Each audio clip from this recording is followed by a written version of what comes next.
Emotional eating is a widespread and complex issue that affects many individuals' relationship with food and their overall well-being. It involves using food as a coping mechanism for emotional distress, stress, anxiety, sadness, boredom, or any other emotional state. While it might provide temporary relief, emotional eating often leads to negative consequences for physical and mental health. This video explores the phenomenon of emotional eating, its underlying causes, and effective strategies for dealing with it. Understanding emotional eating. The emotional eating cycle. Emotional eating typically follows a pattern.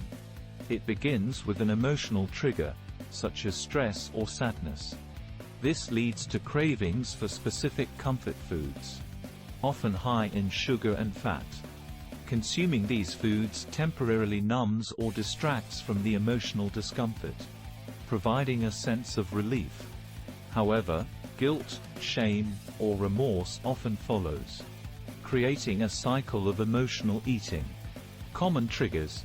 Emotional eating can be triggered by various emotions, including stress, anxiety, depression, loneliness, boredom, anger, or even happiness. Each individual may have unique triggers and emotional responses. Social and cultural influences.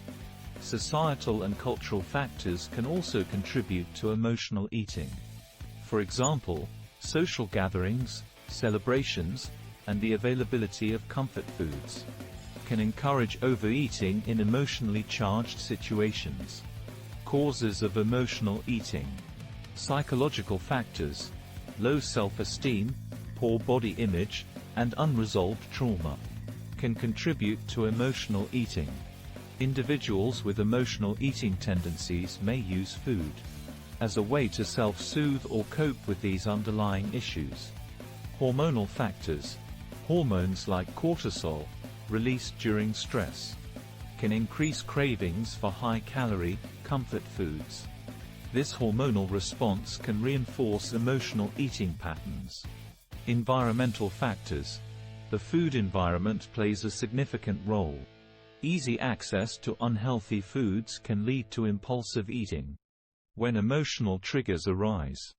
Dealing with emotional eating. Mindful awareness. The first step in addressing emotional eating is becoming aware of the behavior. Keeping a food journal to track emotions and eating patterns can help identify triggers. Emotional intelligence. Developing emotional intelligence and learning healthy ways to cope with emotions is essential. Techniques like deep breathing, meditation, and yoga can be beneficial. Seeking support. Professional help, such as therapy or counseling, can be crucial for addressing underlying emotional issues contributing to emotional eating.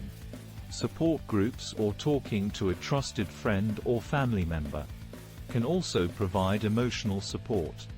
Healthy coping strategies. Encourage the adoption of healthier coping mechanisms, such as exercise, art, journaling, or engaging in hobbies. These activities can help manage emotions without resorting to food. Nutritional education. Understanding the nutritional value of foods and recognizing hunger cues versus emotional cues can help individuals make healthier food choices. Mindful eating. Practicing mindful eating involves paying full attention to the eating experience, savoring each bite, and eating without distractions. This can help individuals reconnect with their body's hunger and fullness cues. Remove temptations. Create an environment that supports healthier choices. By removing or minimizing the availability of comfort foods at home. Conclusion. Emotional eating is a multifaceted issue that can have significant impacts on physical and mental health. It is essential to recognize that emotional eating is a common behavior, and that it can be addressed effectively. Understanding the triggers and underlying causes, seeking professional support when needed, and adopting healthier coping mechanisms are essential steps. in breaking the cycle of emotional eating. With awareness and commitment, individuals can regain control over their relationship with food and improve their overall well-being. Thanks for watching this video.